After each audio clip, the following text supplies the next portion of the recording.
Boa noite a todos. Que bom recebê-los em nossa casa. Nossa casa abre as portas para que estejamos juntos e que na noite de hoje possamos, através da mensagem do Cristo, ter o nosso coração tocado, que é o nosso intuito maior. Nós vamos fazer uma leitura preparatória, como é de costume em nossas reuniões, quando começamos os trabalhos, que é do livro Fonte Viva. Lição 16, não te perturbes. E o mandamento que era para a vida, achei eu que me era para a morte. Paulo, Romanos, capítulo 7, versículo 10. Não te perturbes. Se perguntássemos ao grão de trigo, que opinião alimenta acerca do moinho? Naturalmente, responderia que dentro dele encontra a casa de tortura em que se aflige e sofre.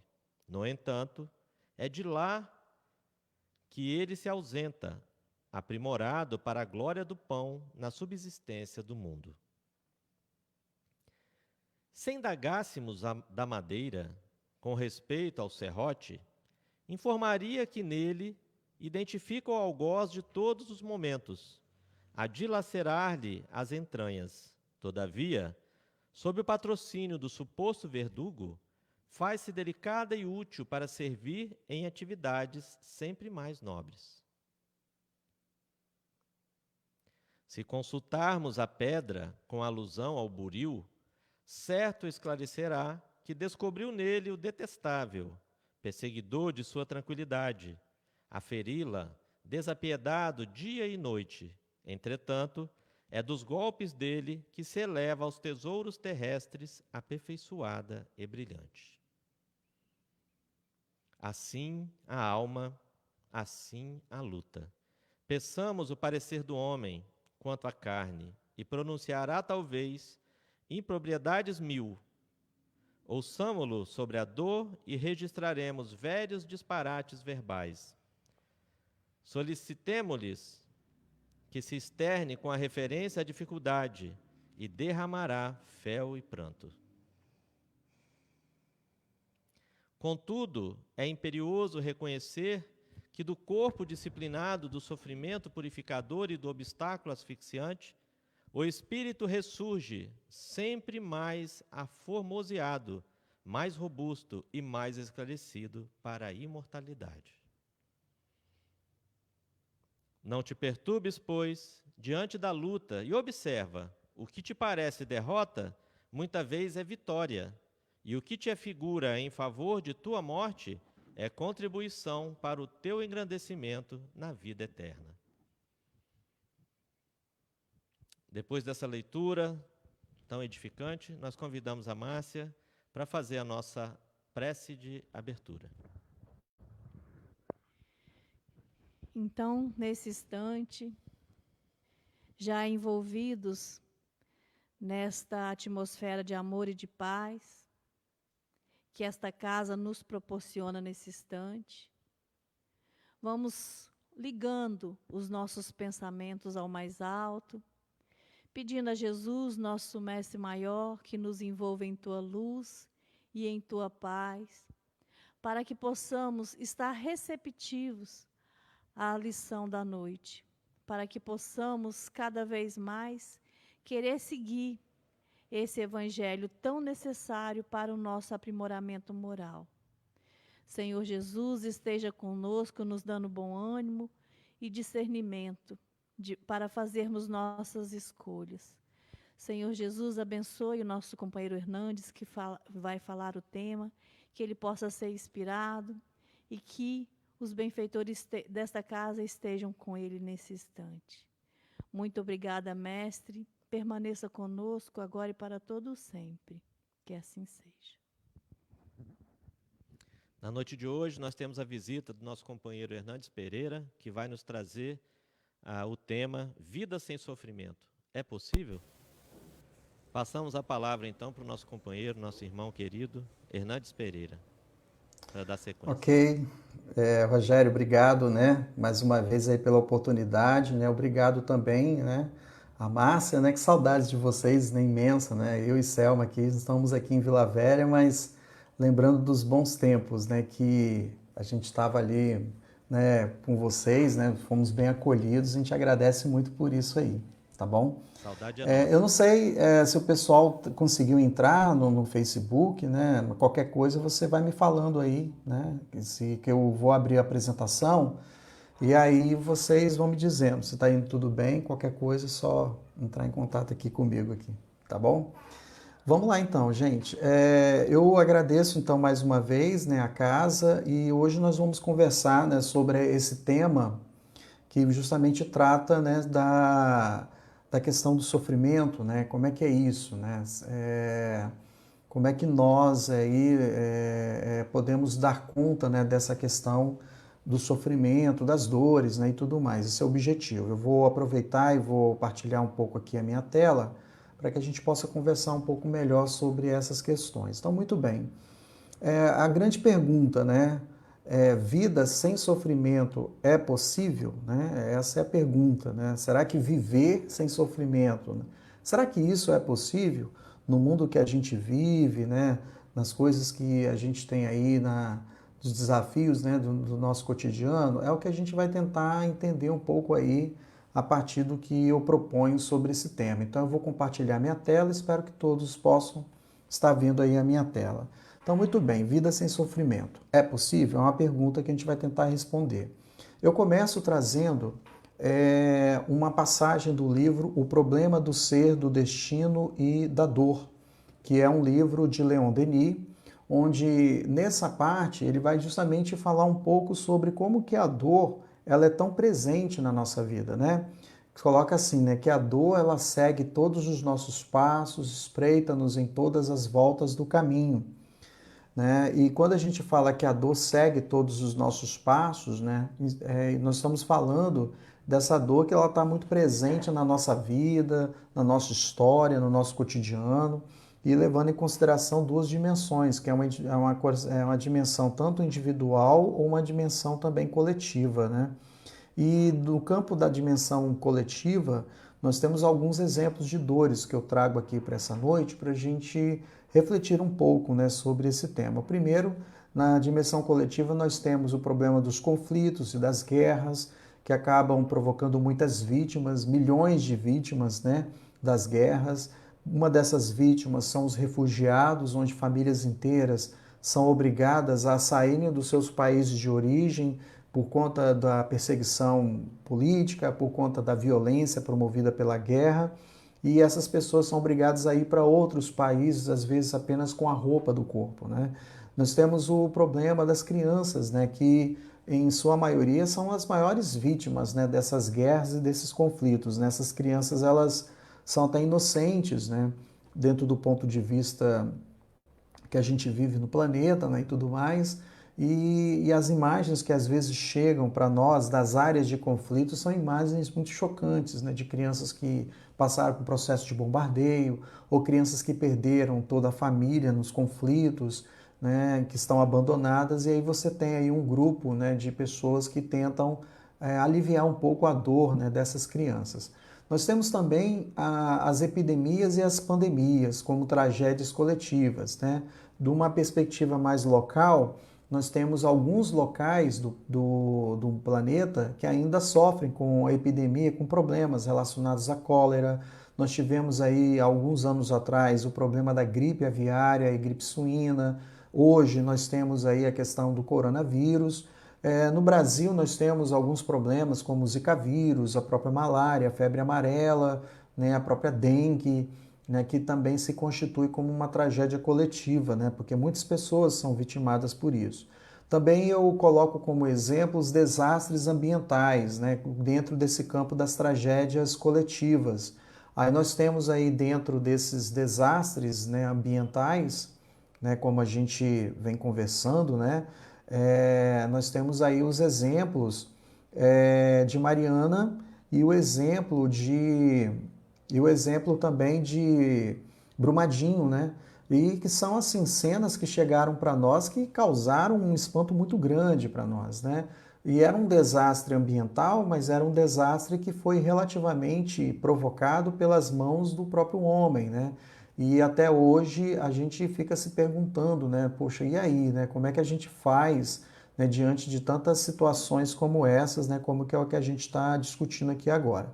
Bom, e dando continuidade a esses exemplos dessas tragédias, né, dentro do campo dos desastres ambientais, né, eu posso também elencar a questão dos desastres provocados pelo terremoto. Aqui nós temos imagens do terremoto que aconteceu no Haiti, que é uma ilha que fica ali na América Central, onde muitas pessoas foram vitimadas por esse fenômeno natural.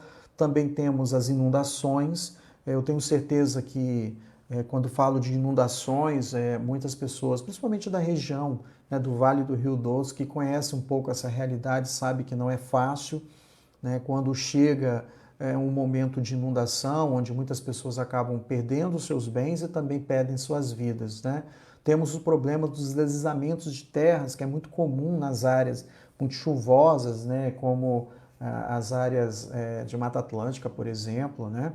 E aí você tem algumas casas que são construídas nessas encostas e que acabam sofrendo com esse problema do deslizamento de terra e os grandes problemas humanitários, gente. A desnutrição, a fome, né, a miséria, a pobreza. Apesar de termos tanta tecnologia disponível, gente, aí para podermos, né, produzir bastante alimento, tentar ajudar o máximo possível de pessoas, mesmo assim existe uma grande quantidade de pessoas que ainda passam pela miséria, pela fome, pela pobreza, né?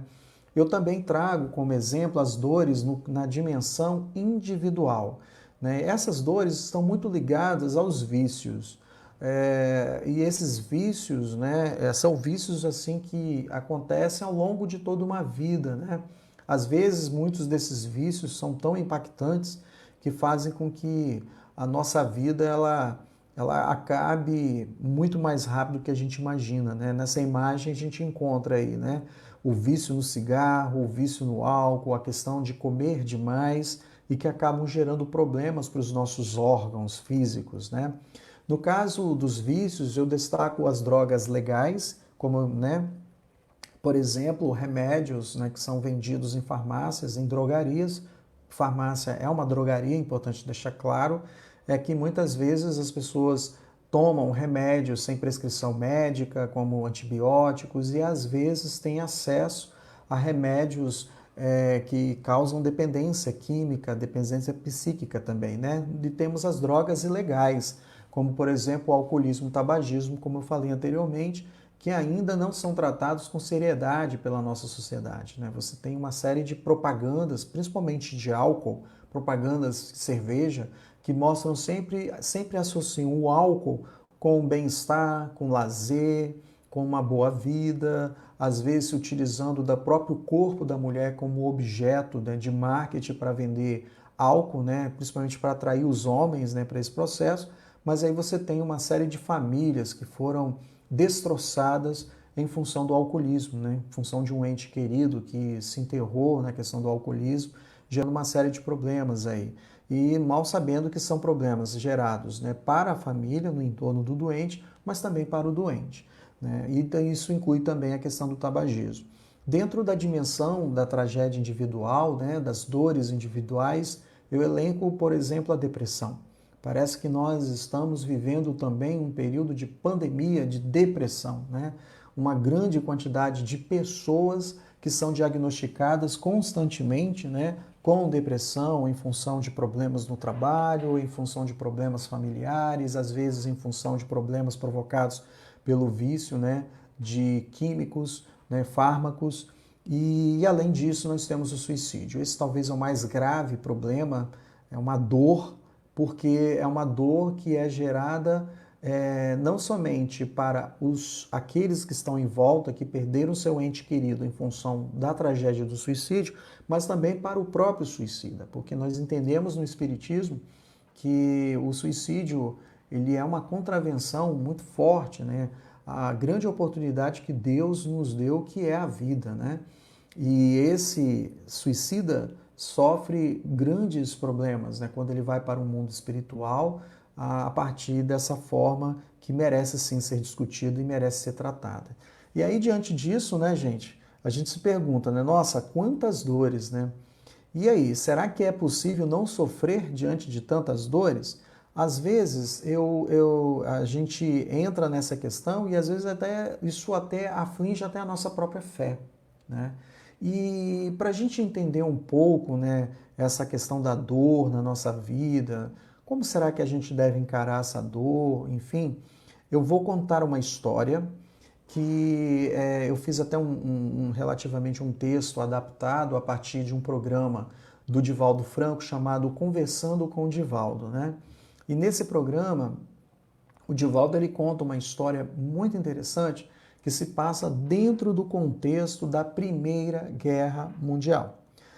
A história que eu vou apresentar para vocês, ela aconteceu ali por volta de 1915 a 1917. Ali, né?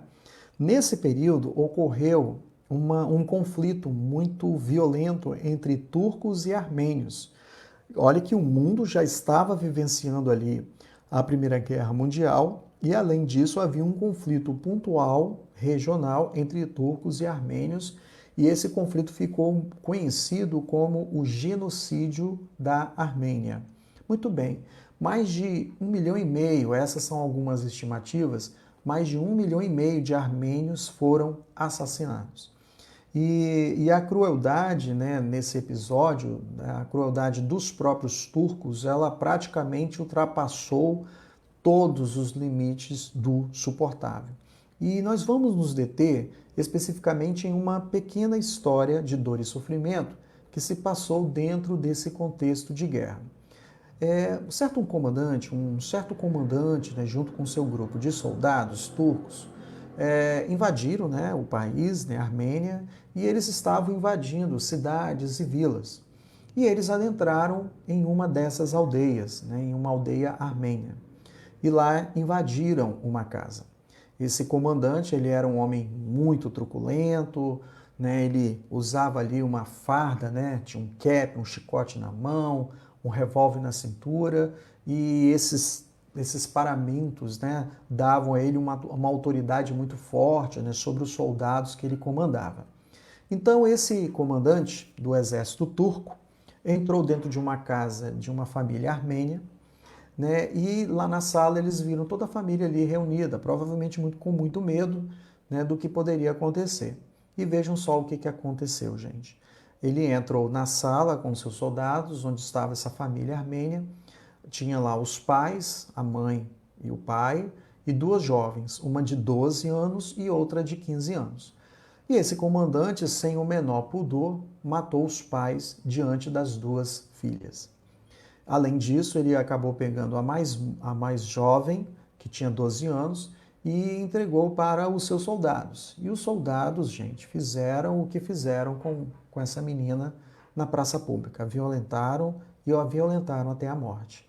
A irmã mais velha, de 15 anos, foi pelo comandante dominada e foi levada até a sua casa à força. Certamente, esse comandante ele era um psicopata sexual, porque nesta casa havia outras jovens escravas armênias que também estavam aos seus serviços sexuais. E ali essa menina, ela viveu ali todas as crueldades que, como diz o Divaldo Franco, né, que não matam somente o corpo, mas também matam a alma. E isso durou mais ou menos 2 anos. Mas ela conseguiu fugir. E conseguiu fugir com mais outras 2 jovens, e nesse período, então, ela se escondeu. Até que em 1917, esse conflito terminou. O conflito entre Turquia e a Armênia. E por volta dos anos de 1920, essa jovem, né, ela, após muitas humilhações, resolveu então dar uma guinada na sua vida, resolveu estudar, mas Turquia era, naquele momento, o melhor lugar que ela poderia ir, justamente porque a Armênia estava praticamente destruída, né, por esse conflito, né? Então ela resolve viajar para a Turquia para estudar. E lá essa jovem se matriculou numa escola de enfermagem. E aí, gente, ela se tornou uma enfermeira exemplar. E foi trabalhar em um hospital de emergência lá em Istambul, na Turquia. E aí ela se revelou aí uma verdadeira enfermeira, né? Muito hábil, muito generosa e também muito dedicada. Certo dia, o diretor da ala de emergência chamou essa jovem e ele disse que acabara de chegar ali no hospital um paciente que todos recusaram tratar. Esse paciente que acabara de chegar no hospital tinha muitas feridas, feridas purulentas espalhadas pelo corpo. Para vocês terem uma ideia, até as carnes, né, que estavam em processo de decomposição e caíam aos pedaços, né? O cheiro era praticamente insuportável e por conta disso, porque já estava inclusive incomodando, né, tanto os funcionários do hospital quanto os outros doentes, ele foi colocado num quarto isolado, né, em uma ala bem distante do imenso hospital. O diretor então chamou a jovem armênia e perguntou se ela seria capaz de cuidar dele, né? Porque ele necessitava de uma assistência muito especializada. E era uma assistência que tinha que acontecer durante o dia e também durante a noite. E o atendimento poderia durar alguns dias, né? Disse o diretor, porque provavelmente ele morreria de qualquer forma, mas era preciso cuidar dele, mesmo sabendo que em poucos dias ele morreria. Muito bem, então ela respondeu que sim, porque ela havia se dedicado a salvar as vidas, é por isso que ela estudou, por isso que ela se tornou enfermeira, então ela aceitou o desafio, né, no caso, né, do diretor para atender esse processo. Muito bem. Então, ela foi tomar conta do paciente. E ele estava numa situação muito difícil, né, praticamente em decomposição cadavélica, embora ainda ele estivesse respirando. Mas mesmo assim, ela cuidou dele, aliviando as suas dores, com muita abnegação, com muito carinho e também com muito compromisso. Ela não mediu esforços, chegou até mesmo a emagrecer, cuidando deste homem. Até que, gente, pasmem, 6 meses depois, esse homem estava recuperado e já poderia ter alta, graças aos cuidados que foram dados por essa enfermeira com muito carinho.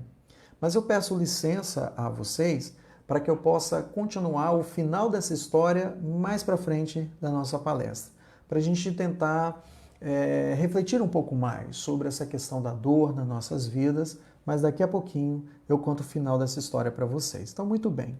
Leon Denis, no seu livro O Problema do Ser, do Destino e da Dor, vai dizer assim: e diante dessa esfinge que fita com seu olhar estranho, o homem faz a eterna pergunta: por que existe a dor? Uma pergunta que todo mundo faz: por que existe tanta dor no mundo, né?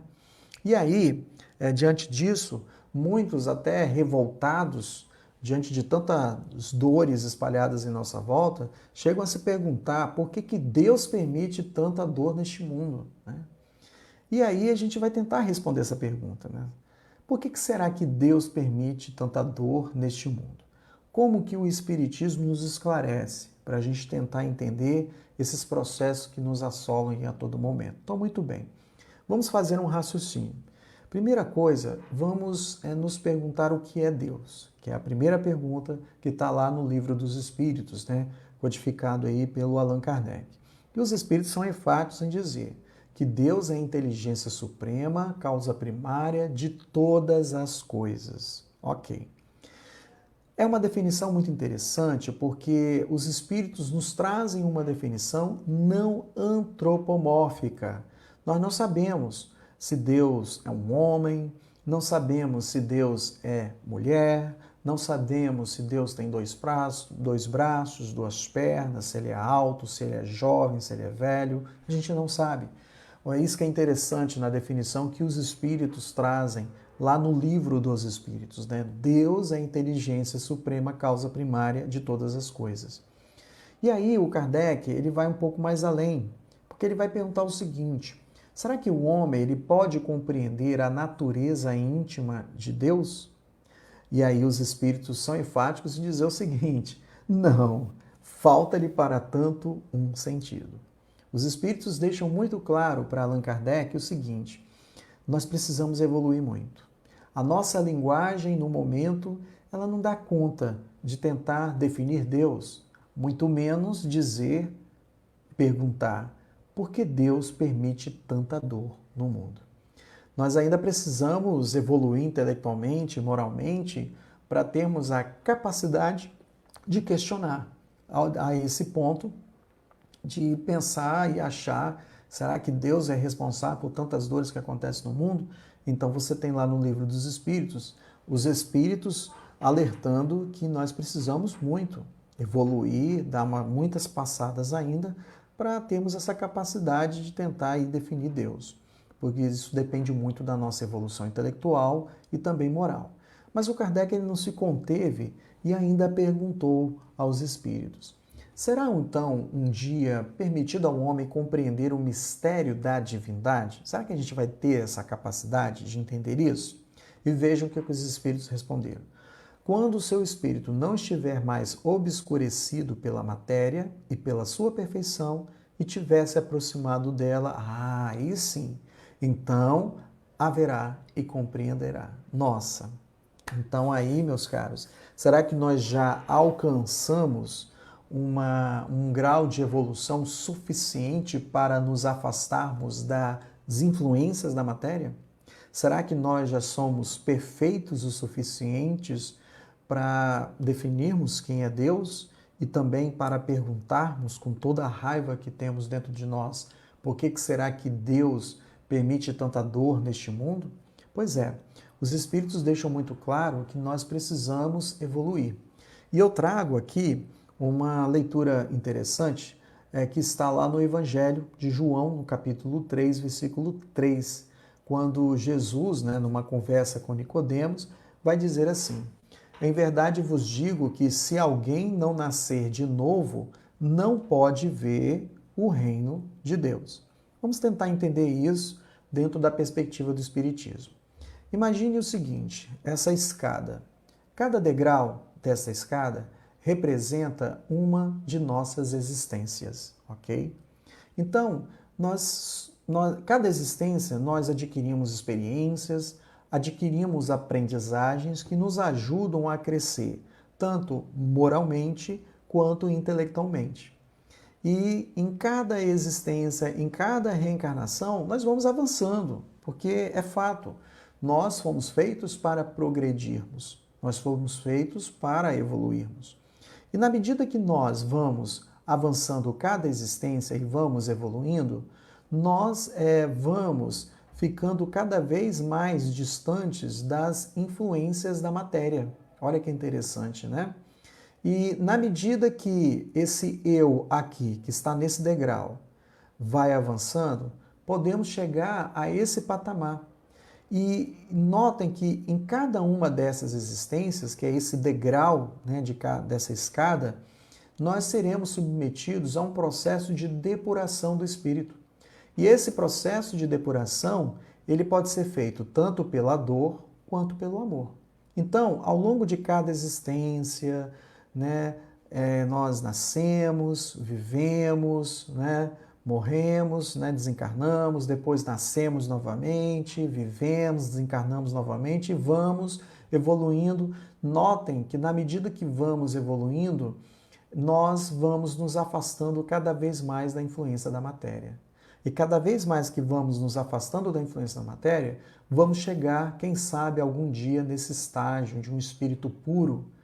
Então, gente, quando chegarmos a esse estágio de perfeição, de espíritos puros, é possível, segundo os espíritos, que nós tenhamos a capacidade, a inteligência de definir Deus. Talvez até lá a nossa forma de entender Deus seja o suficiente para entendê-lo na sua plenitude. Então, se compararmos esse eu aqui, nessa escala evolutiva, com este eu aqui embaixo, somos eus totalmente diferentes. É isso que os espíritos estavam dizendo.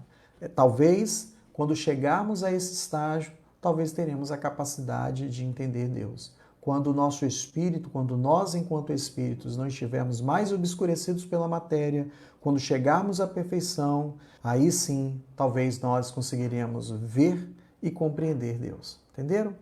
Mas o Allan Kardec, ele não se conteve ainda com essa resposta e ele vai indagar ainda.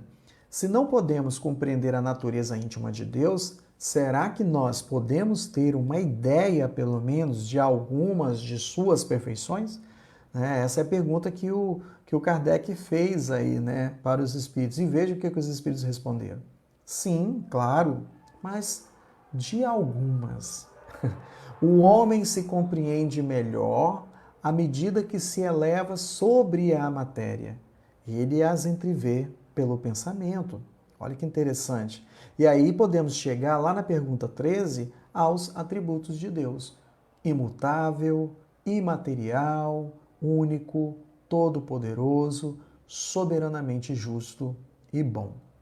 Lembrem-se que são alguns atributos que nós temos no momento capacidade de compreender no grau evolutivo que nós estamos. Imutável, né? Ele não muda, imaterial, único, todo-poderoso e soberanamente justo e bom. E eu quero convidá-los a prestar muita atenção nesse último atributo, soberanamente justo e bom. Por quê? Porque esse atributo, soberanamente justo e bom, vai justamente contrapor aquela pergunta que muitos fazem: por que Deus permite tanta dor? Ora, se Deus é soberanamente justo e bom, será que realmente Deus permite que aconteça tanta dor? São essas questões que são importantes de refletirmos, né, antes de fazermos essa pergunta quando estamos envolvidos pela raiva, pela revolta, quando a dor ela nos assola ou quando a dor ela atinge alguns dos nossos entes queridos. Não foi bem Deus que permitiu que aquilo acontecesse. Mas vamos observar bem uma coisa muito interessante que está na pergunta 115 do Livro dos Espíritos. Deus criou todos os espíritos simples e ignorantes, ou seja, sem conhecimento. Todos nós fomos criados da mesma forma. Partimos do zero, todos nós, todos. Só que o que vai acontecendo ao longo do tempo? Deus nos criou simples, nos criou ignorantes, muitas vezes sem saber de nada, mas nos deu uma capacidade enorme de nos esclarecer. Nós temos uma capacidade muito grande de aprender. Aprender com os nossos erros e aprender com as experiências que vão nos cercando ao longo das nossas existências. E além disso, nós fomos criados com a capacidade de sempre progredir. E o nosso objetivo único é esse, é a perfeição. Lembra daquele desenho? Chegar àquele estágio de espírito puro? Pois é. E pelo conhecimento da verdade e, quem sabe, para nos aproximarmos de Deus, né? Então, aí Kardec então vai começar a indagar uma coisa interessante. Então, por que alguns espíritos seguiram o caminho do bem e outros seguiram o caminho do mal? Aí os espíritos vão responder assim para Allan Kardec, é claro, puxando a orelha dele com uma outra pergunta. Não têm eles o livre-arbítrio? Olha só, livre-arbítrio. Essa expressão, essa palavra-chave é fundamental para a gente tentar entender por que acontece tantas dores em nossa volta, né? Livre-arbítrio, a nossa capacidade de decidir, de escolher, né, a partir da nossa própria vontade. É claro que muitas vezes uma vontade, uma escolha que muitas vezes é equivocada. É uma escolha que está fundamentada a um contexto histórico que a gente está vivendo, a uma cultura que nós estamos vivendo, né? Pega, por exemplo, o exemplo daquele comandante. Ele achava que ele estava fazendo a coisa certa, em nome da pátria turca, em nome de uma perspectiva patriótica, porque ele estava em guerra contra os armênios. Afinal de contas, naquele conflito, os armênios eram seus inimigos, né? E se eram seus inimigos, aquele comandante achava que as suas ações eram ações corretas, né? Então, é o livre-arbítrio, né? Então, o espírito, a partir das suas tendências, ele vai fazendo as suas escolhas. Então, na pergunta 121, nós vamos obter essa resposta que vai elucidar isso, né? Esse poder que o livre-arbítrio tem. Deus não criou espíritos maus, criou simples e ignorantes, ou seja, tão aptos para o bem quanto para o mal. Os que são maus assim se tornaram por sua vontade. Fizeram as escolhas a partir do seu próprio livre-arbítrio. Portanto, será que faz sentido aquela pergunta, por que Deus permite tanta dor no mundo? Deus não é responsável pelas dores muito menos pelos sofrimentos do mundo, porque Deus é soberanamente justo e bom.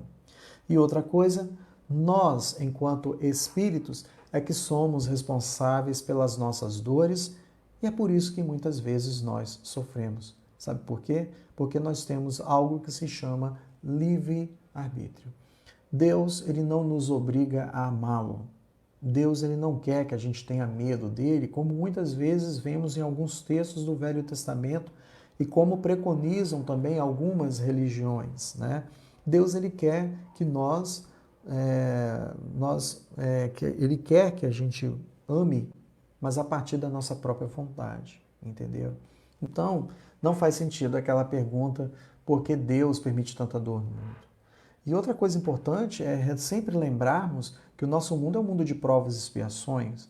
É um mundo que, de acordo com o Santo Agostinho, né, ele tem essa capacidade, né, essa característica, como vocês estão vendo, né, é um mundo que tem essa característica que é ao mesmo tempo hospital, que é ao mesmo tempo um subúrbio, que é ao mesmo tempo uma escola e que é ao mesmo tempo uma penitenciária. Isso é muito importante da gente lembrar, né, de tocar, né, como eu estou colocando aqui para vocês, porque essas 4 características nos ajudam a entender que mundo é o nosso. Por que existem tantas dores no nosso mundo? Por que existe tanto sofrimento, né, no nosso mundo, né? O nosso mundo é um hospital porque é o local onde nós encarnamos e nós precisamos, sim, de curar as nossas dores, as nossas doenças da alma. O nosso mundo é um subúrbio porque, se compararmos o nosso planeta Terra com outros mundos espalhados pelo universo afora, nós estamos muito atrasados intelectualmente e também moralmente.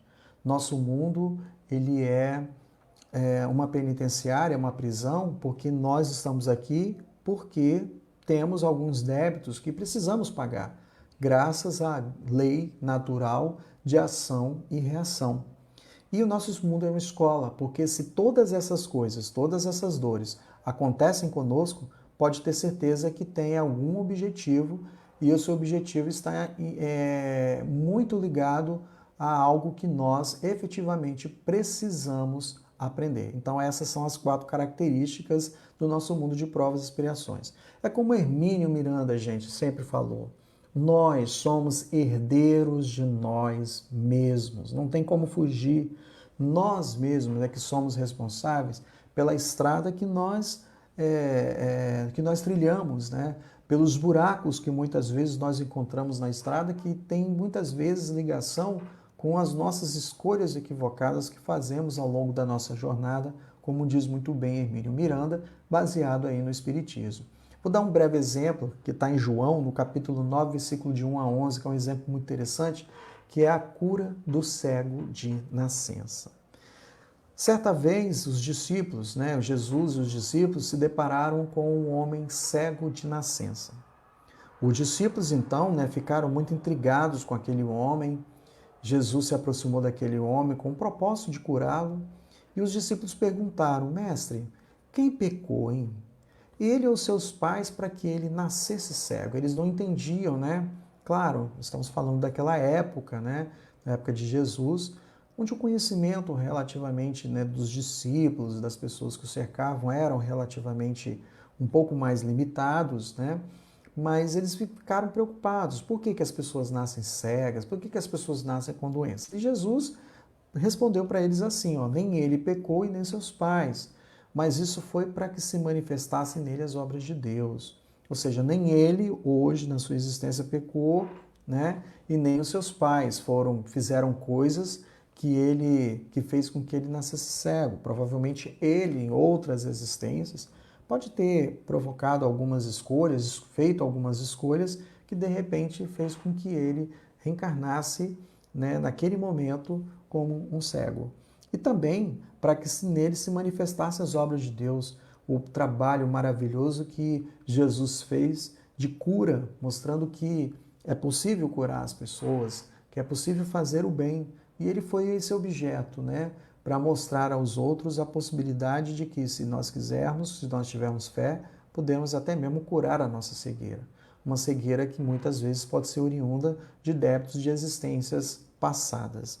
Por isso que nós somos herdeiros de nós mesmos. Leon Denis, então, na sua obra O Problema do Ser, do Destino da Dor, vai destacar assim de uma forma muito interessante, vai nos lembrar o seguinte, de que nada, gente, nada, absolutamente nada sucede em vão. Nem sem causa, quase todas as nossas dores, elas vêm de nós mesmos, do nosso passado, e essas dores têm uma função muito importante que é abrir os nossos olhos cegos, né, para Deus, né, para os ensinamentos do Mestre Jesus, para os caminhos do céu. Então existe um propósito para as dores. E agora, isso me permite continuar aquela história.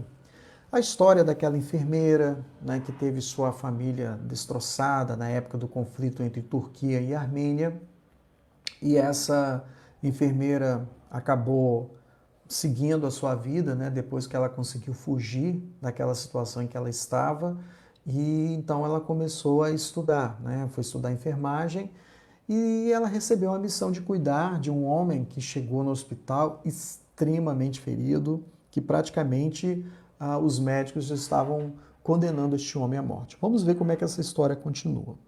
A enfermeira, ela não mediu esforços para aliviar as dores e os sofrimentos daquele homem.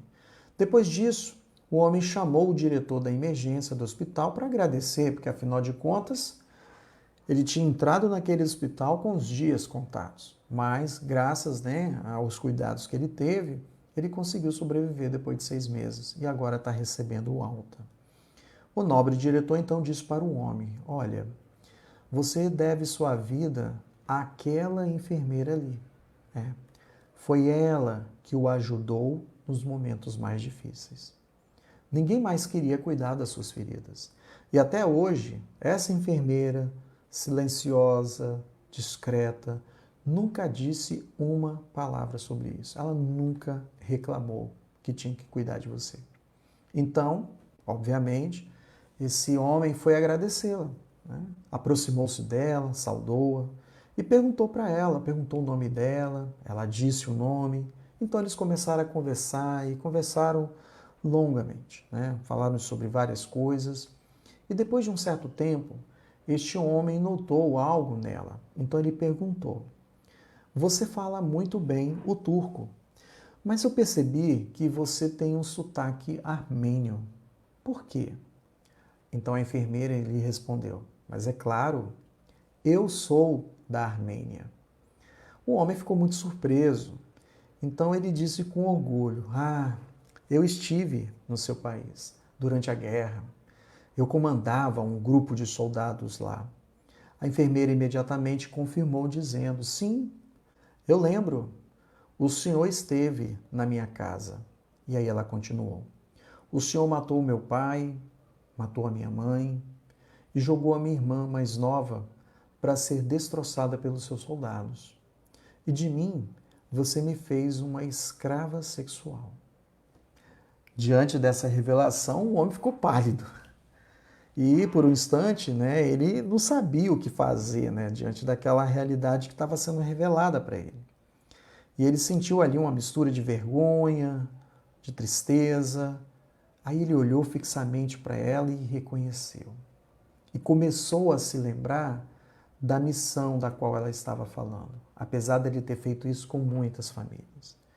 E com espanto, diante dessa revelação, ele fez a seguinte pergunta para ela. Quando você me viu no primeiro momento, me reconheceu? A enfermeira então disse com firmeza, sim, é claro. A vítima nunca esquece do seu malfeitor.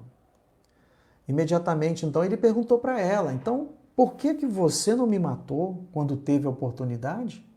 Você teve a oportunidade de se vingar da sua família, pelo mal que eu fiz para a sua família?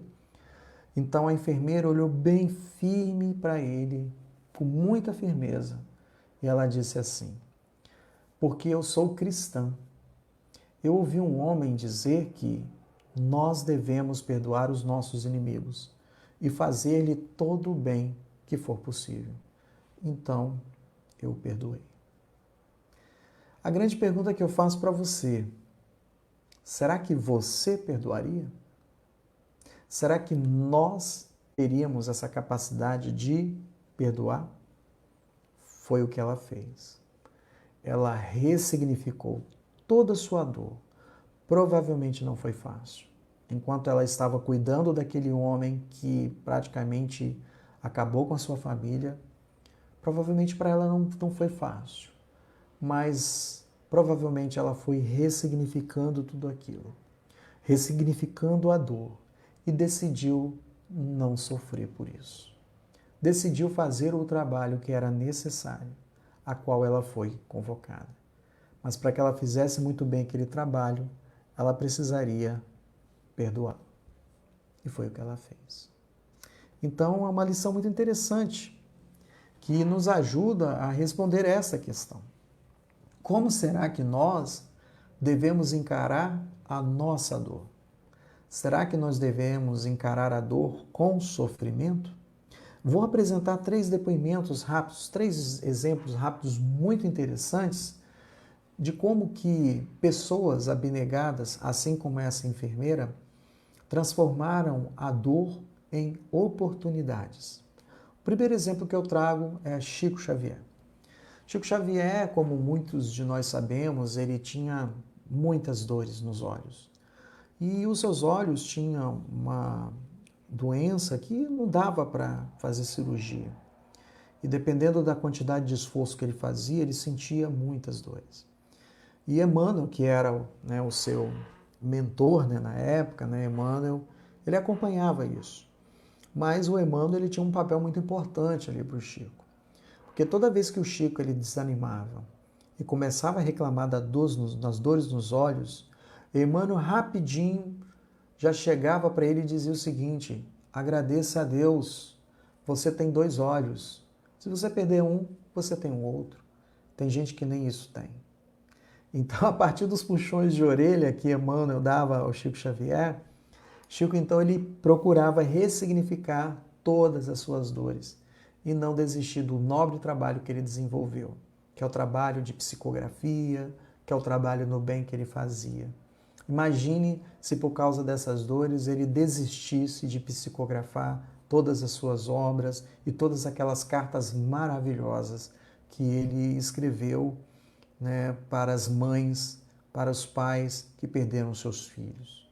Então, diante disso, num programa chamado Pinga Fogo, em 1971, quando perguntaram para ele sobre essas dores nos olhos, porque já que ele tinha dor nos olhos e ele ajudava até mesmo a curar outras pessoas, por que ele não se curava, E aí o Chico respondeu assim: quanto ao meu caso ocular, que não foi operável desde o princípio, eu creio que este problema foi uma bênção para que eu pudesse me manter, sem ferir os interesses dos bons espíritos.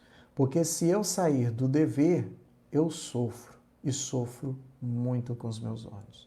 Então ele ressignificou a forma da dor como uma oportunidade de continuar firme no trabalho que ele desempenhava.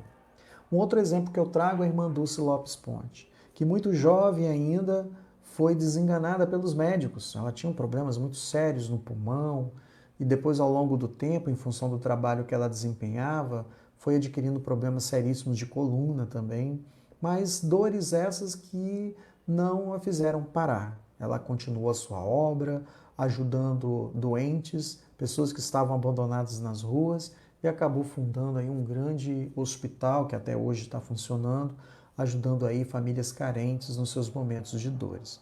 E o que eu vou contar para vocês é um depoimento do Divaldo Franco, que ao visitá-la certa vez, e a irmã Dulce sempre foi uma pessoa muito simples, ele foi atendido por ela estava sentada numa cadeira muito, mas muito ruim. Uma cadeira que visivelmente era uma cadeira desconfortável. E além disso, a cama que ela tinha era uma cama também muito simples, que também não oferecia tanto conforto assim. E ela tinha muitas dores, em função do trabalho que desempenhava e às vezes em função da idade ao longo do tempo. E aí, veja muito bem o que aconteceu. Certa vez, Divaldo Franco sentiu-se incomodado com a cadeira de madeira que irmã Dulce usava e disse que lhe daria uma cadeira e uma cama novinha. Então ela reagiu dizendo assim: não faça isso, meu filho. Essa cadeira é missionária. Com ela eu já consegui 10 camas para o nosso hospital. Quando chega um aqui igual você e se compadece, ele me dá uma cama e aí eu mando imediatamente para a UTI lá do nosso hospital. E assim eu fico aqui esperando outros. Então, tá bom, deixa, olha só aí a visão de irmã Dulce em relação às dores que sentia, né? Oportunidades para continuar o trabalho, né? Outro último exemplo que eu trago, né, para essa noite é de Jerônimo Mendonça Ribeiro, que ficou muito conhecido pelo movimento espírita como o gigante deitado. Então ele viveu ali entre 1905 e desencarnou em 1966. Até os 17 anos ele tinha uma saúde muito boa, né? Mas só que com o tempo ele acabou se deparando com uma dor terrível, que mudaria a sua vida totalmente. Nessa foto vocês observam ele dando uma palestra, mas ele está deitado numa maca, praticamente imóvel. Ele ficou paralisado numa cama ortopédica por 30 anos. Movia apenas a boca e os olhos. E também era cego. E tornou-se aí, então, no movimento espírita como gigante deitado, porque nem mesmo toda essa dor que ele sentia era o suficiente para pará-lo. Até os 17 anos ele tinha uma saúde invejável, né? Gostava muito de futebol, queria até se tornar um bom jogador de futebol, mas aos 18 anos foi diagnosticado com uma artrite reumatoide e é isso aí, nesse caso, com o passar do tempo, acabou degenerando o seu corpo. Aos 19 anos ele passou a usar muletas, depois com o passar do tempo ficou totalmente sem movimentos dos braços e pernas. Mas mesmo assim ele seguiu, continuou o seu trabalho. Vemos aí mais uma foto dele, né, dando uma entrevista, né, provavelmente numa TV, e ele numa cama ortopédica, como vocês estão vendo. Ele foi um grande palestrante, escritor espírita, que juntamente com Chico Xavier, né, que era um seu grande amigo, trabalhou muito pelas causas sociais e também pela divulgação da doutrina espírita. Fundou muitas instituições, aqui tem alguns exemplos dessas instituições, e também escreveu livros, tá, gente? Isso mesmo. Ele escreveu muitos livros, né, muitos com coautoria também. Nessa foto, a gente observa uma foto de jornal, a gente observa ele com um saco de areia de 30 quilos que estava sobre o peito dele, com o objetivo de tentar aliviar um pouco as dores que ele sentia no peito e assim continuar o seu trabalho. Ou seja, temos aí mais um exemplo de um homem que ressignificou a sua dor. Por isso que a grande pergunta é: como devemos encarar a dor sem sofrer? Né? Talvez mudando a nossa maneira de encarar a dor, a nossa maneira de ver a dor como uma oportunidade. E saber, por exemplo, que a dor que estamos passando neste momento, ou que um ente querido está passando neste momento, ela tem suas causas, nada é em vão, como diz o Leon Denis. Essas causas podem ser de outras existências corpóreas, pode ser uma causa que pode estar ligada também nessa existência, e aí vem a dor. Sempre para nos alertar que às vezes pisamos na bola, que precisamos parar um pouco, cuidar da nossa saúde, mas mesmo assim a dor ela não é o suficiente para nos fazer parar e vermos a dor como uma oportunidade de ressignificá-la, assim como aquela enfermeira fez e assim como esses exemplos aqui que eu mostrei para vocês fizeram. É muito interessante percebermos essa maneira como nós encaramos a dor. Lá na leitura preparatória, que foi lida pelo Rogério, foi muito bem lida por ele, nós vemos lá alguns exemplos. O grão de trigo, por exemplo, dentro de um moinho. Se você for olhar o grão de trigo e observar o papel do moinho na vida que é de grão de trigo, seria uma tortura. O grão de trigo sendo moído, mas o moinho tinha uma função de tornar aquele grão de trigo em farinha de trigo que se tornaria pão no futuro. Assim como era o buril, né, que quando acerta uma rocha, né, para a rocha o buril seria um torturador, mas o buril tinha uma função de lapidar aquela rocha. E assim como várias outras coisas que acontecem na nossa vida, a dor ela tem essa função de burilar a nossa alma, nós enquanto espíritos. Então Leon Denis vai dizer assim: a dor é uma lei de equilíbrio e educação. Sem dúvida, as falhas do passado recaem sobre nós com todo o seu peso e determinam as condições do nosso destino.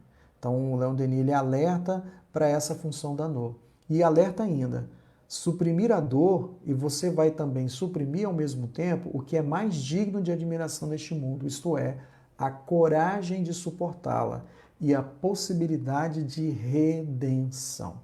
Não estou dizendo que nós devemos provocar dores em nós para evoluirmos mais rapidamente, não é isso. Mas estou dizendo que quando a dor vem, ela não vem à toa, ela tem um propósito, alguma coisa nós temos que aprender. Portanto, temos que ressignificar essa dor para que nós não ficamos aí presos, perdidos no sofrimento. A dor ela tem um propósito. E esse propósito está intimamente ligado ao nosso crescimento enquanto espíritos. E assim foi na história do mundo. Vários momentos provocados pela humanidade, pelas civilizações, sucessivas guerras, dores das mais variadas possíveis que foram provocadas nas pessoas, mas muitas vezes com o objetivo de quê? De fazer com que a sociedade, com que a civilização humana se melhorasse, né? Por isso que Leon Denis vai dizer assim: a dor nesse mundo de provas e expiações é o remédio para todos os vícios, para todas as decadências, para todas as quedas. Por isso que a dor existe, não porque Deus permite. A dor ela vai existir no nosso mundo até quando ainda continuarmos egoístas. Até quando nós continuarmos orgulhosos, ainda a dor vai permanecer neste mundo. E se a dor é inevitável, vem uma pergunta. Então, por que será que nós temos que ter esperanças, já que o nosso mundo de provas e expiações, já que a dor é inevitável? Justamente porque já existem sinais de esperanças que muitas vezes partiram de dores. Foram necessárias muitas guerras para chegarmos à conclusão de que precisamos de leis que possam proteger as pessoas. Por exemplo, a Declaração Universal dos Direitos Humanos, que foi proclamada em 10 de dezembro de 1948, né? E lembre-se que foi depois de 2 grandes guerras mundiais. Foi necessário 2 grandes guerras mundiais para que as nações entendessem a necessidade de leis que pudessem nos proteger de nós mesmos, que pudessem nos proteger de futuras guerras. O artigo 1, só para lembrar, que coloca muito bem, foi necessário 2 guerras mundiais para entendermos que todos os seres humanos nascem livres e iguais em dignidade e direitos, são dotados de razão e consciência e devem agir em relação uns aos outros com espírito de fraternidade. E justamente a partir disso é que surgiram grandes organismos internacionais fantásticos, né? Por exemplo, a Unicef, né, que é uma organização que ajuda a cuidar de crianças nos mais variados locais do planeta, a Acnur, que é um órgão da própria Organização das Nações Unidas, que ajudam os refugiados, pessoas que estão fugindo de áreas de conflitos, né, como também a Cruz Vermelha, onde pessoas vão nos lugares que ninguém vai para ajudar a aliviar a dor das pessoas, bem como Médicos Sem Fronteiras, onde várias pessoas também vão nos grandes rincões do nosso planeta aliviar a dor e o sofrimento dos outros, e também a Fraternidade Sem Fronteiras, que desenvolve um excelente trabalho de auxílio também para crianças necessitadas em vários lugares do mundo. E também, é claro, todos aqueles anônimos, por isso que a gente tem que ter esperanças, né, de que mesmo nesse mundo de provas e expiações, a dor ela existe, mas existem muitos anônimos aí que se juntam para aliviar a dor e o sofrimento de outras pessoas, né? Então, as dores em nossa vida são inevitáveis, mas o sofrimento, ele pode ser uma escolha nossa. O sofrimento, ele pode ser uma escolha. Então, se nós quisermos ficar ali murmurando, reclamando, a gente pode ficar, mas talvez vamos perder grandes oportunidades de crescimento. Então, gente, finalizando, ainda neste mundo, a dor é necessária para despertar em nós a consciência de que somos imperfeitos e de que a fraternidade, o amor próprio pelos outros é a melhor maneira de ter uma vida sem sofrimentos. A pergunta então da nossa palestra, né? É possível viver sem sofrimentos? Sim. É possível termos uma vida sem sofrimentos. Agora, sem dor não é possível, ela é inevitável. mas nós podemos escolher não sofrer, não parar a nossa vida pelas dores, lutar com vontade, ter coragem e lutar com as dores, e assim adquirirmos força necessária para vivermos nesse mundo. Não foi à toa que Leon Denis, então, trago essa fala dele maravilhosa no livro O Problema do Ser, do Destino da Dor, onde ele vai dizer assim: não há homem por mais perverso. Lembra do comandante turco que acabou dizimando, né, uma família inteira daquela jovem enfermeira? Pois é, não há homem por mais perverso, por pior que seja, que numa hora de abandono e sofrimento não veja abrir-se uma fresta por onde um pouco de claridade das coisas superiores e um pouco de amor se filtre até ele. Então, a dor, ela tem um propósito, e esse propósito está intimamente ligado com essa nossa capacidade de redenção. Que venha a dor, e que tenhamos a coragem para suportá-la.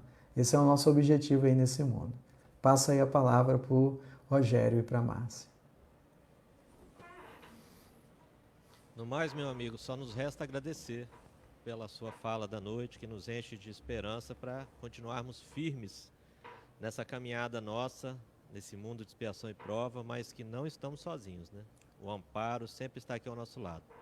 Agradecemos muito mais uma vez. Quando você sempre que é solicitado, você se apresenta para trazer a mensagem do Consolador tão clara como na noite de hoje. Que todos que estiveram conosco, eu que agradeço. Tomara que tenham aproveitado tanto como eu aproveitei. Nós vamos, chegando ao encerramento do nosso trabalho, pedir a Márcia para fazer a prece de encerramento para nós, tá bem? Obrigada, Hernandes, pela linda reflexão. E vamos, então, nesse instante, agradecidos a Deus, nosso Pai misericordioso, que nunca nos deixa órfãos, sempre manda o socorro em nossa direção. Que possamos, então, ficarmos atentos a este socorro que vem de todas as partes. Que possamos, cada vez mais, ficarmos receptivos a esse amor que chega e, às vezes, em nossa vida turbulenta, não percebemos a ajuda ao nosso lado. Senhor Jesus, estamos imensamente agradecidos pela oportunidade da reencarnação neste planeta Terra, com essa família, com esses amigos. E nesse instante, Senhor, já que estamos tão cheios deste amor que nos invade nesse instante, pois toda vez que paramos e ficamos reflexivos e falamos e pensamos em Jesus, esse amor expande de uma forma tal que temos em nossos corações a oportunidade de doar. Então, nós todos aqui, irmanados com esse sentimento de querer bem, de poder ajudar, vamos formar um foco de energia, e que essa energia que possa se expandir e sair das salas aonde estamos inseridos nesse instante, e de encontro àqueles nossos irmãos que nesse instante necessita de cuidado, que necessita de esperança, que passam pelas provações neste planeta de expiação e provas, que neste instante que possamos ser úteis doando energia, e que esses irmãos possam se sentir acalentados e possam se sentir acolhidos por Jesus e com esperança no futuro. Que nada neste planeta possa nos tirar a esperança de crescermos enquanto espírito no processo de evolução. Pois Jesus nos disse há mais de 2000 anos: vós sois a luz do mundo. E que sejamos luz cada vez mais. Muito obrigada, Senhor, pela oportunidade de estarmos aqui, pela oportunidade do trabalho, e que possamos permanecer em nossas caminhadas, com nossas famílias, e levando sempre palavra de esperança para aqueles que precisam. Muito obrigada, Jesus. Permaneça conosco agora e para todos sempre. Que assim seja. Encerramos então a nossa participação, agradecendo mais uma vez ao nosso companheiro Hernandes e um abraço a todos os companheiros da USL. Fiquem com Deus, todos que estiveram conosco na noite de hoje. Muito obrigado.